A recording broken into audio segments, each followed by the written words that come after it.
So Romans 8:28 is one of the most beloved verses in all of the Bible. We like to quote this verse. We like to use this verse. It's a favorite verse of many people.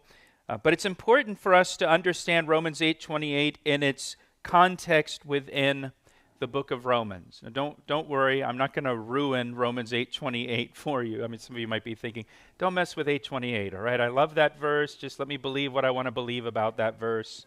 So I don't need the context. Yeah, you do. The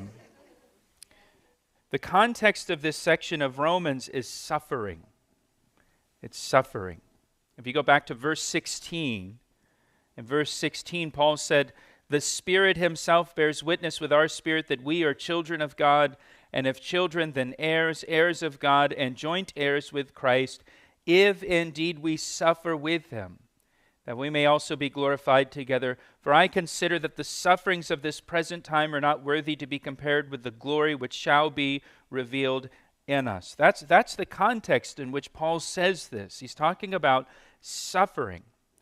The suffering that we experience in this life because we live in a fallen world, because we live in a world that is under the curse, because of Adam's rebellion against God in the garden. And so now we live in a world where there is suffering, we experience suffering, and that's what Paul has in mind in verse 28 when he says, "We know that all things work together for good."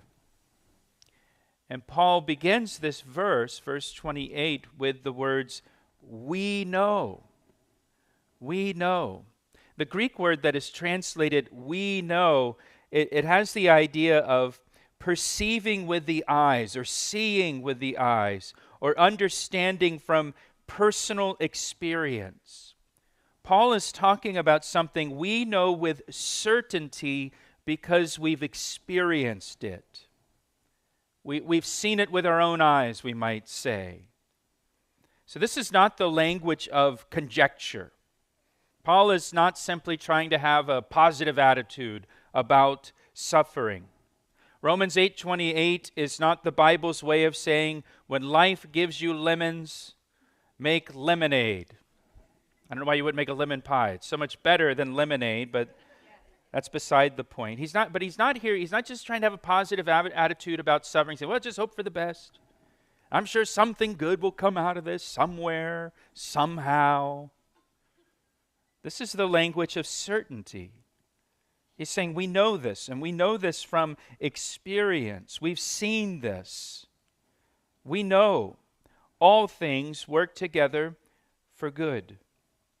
God uses all things we experience in this life for good ultimately. And again, the context is suffering. God will even use our suffering. The things that we go through, the trials, the heartbreaks, the setbacks, the afflictions, all of it, God can use it in our lives for good. And it's easy for us to understand how God uses the happy things and the joyful things, the milestones and the celebrations. He can use those for good, of course. But God also uses suffering. And that may be a little bit more difficult for us to understand. I think that for some Christians, they read Romans 8:28 to say, we know God uses some things for good, but not all things. What good could possibly come from my suffering? It's terrible, it's tragic, there's nothing good about it. And some might even be offended by the suggestion that God can use your suffering for good in your life. Well, let me point out what this verse is not saying. It is not saying all things we experience in life are good, because they're not. Some things we experience in life are horrible and painful.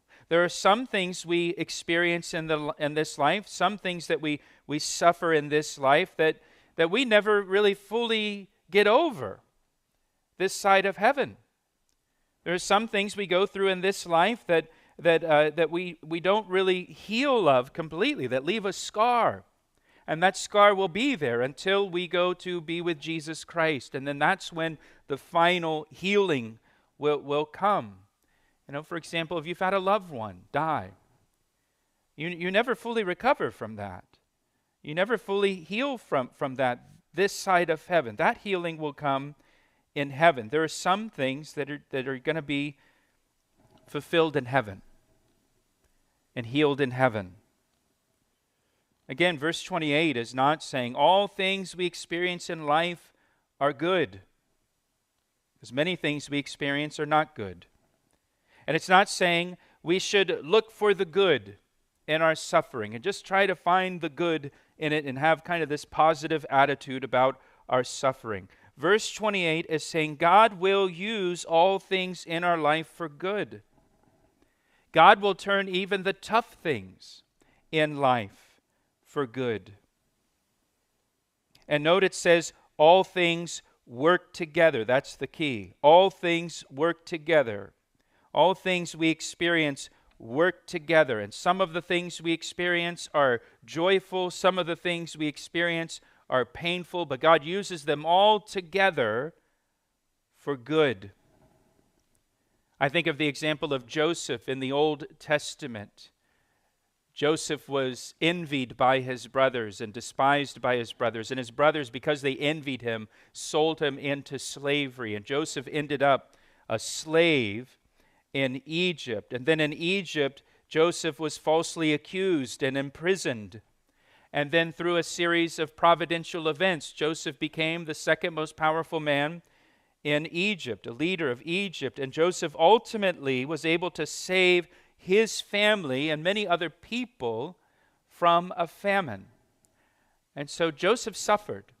Joseph was wronged at the hands of others. But God used all the things in Joseph's life. He used them all together for good in Joseph's life. And Joseph could even see that and realize that in his own life.